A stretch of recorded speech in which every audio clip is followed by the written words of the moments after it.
اور پھر میں نے لوگوں سے زیادہ اپنے اللہ کو راضی کرنا مناسب سمجھا۔ وہ مدد بھیجے گا، سنو تم دعائیں کرتے رہنا۔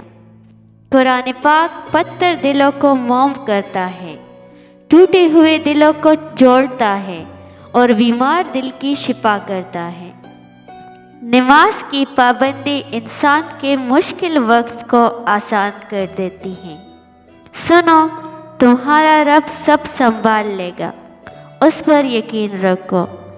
آزمائش بھی اللہ کی طرف سے تمہارے لیے یقین کا امتحان ہوتا ہے۔ کچھ رشتے اللہ تعالیٰ خود ختم کرواتا ہے تاکہ ہماری زندگی خراب نہ ہو سکے۔ بے شک وہ جو کرتا ہے بہتر کرتا ہے۔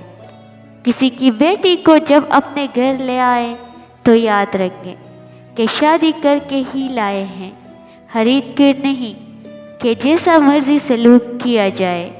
وہ آپ کے اچھے سلوک اور عزت کی حقدار ہوتی ہے۔ ہر چیز اپنے وقت پر ہی اچھی لگتی ہے۔ نیکی کمانے کا وقت جوانی ہے۔ افسوسناک ہے کہ ہم نیکی اس وقت کرتے ہیں جب برائی کے قابل نہیں رہتے۔ ہمیشہ ایسے شخص کو چنا کرو جو آپ کو عزت دے، کیونکہ عزت محبت سے کئی زیادہ خاص ہوتی ہے۔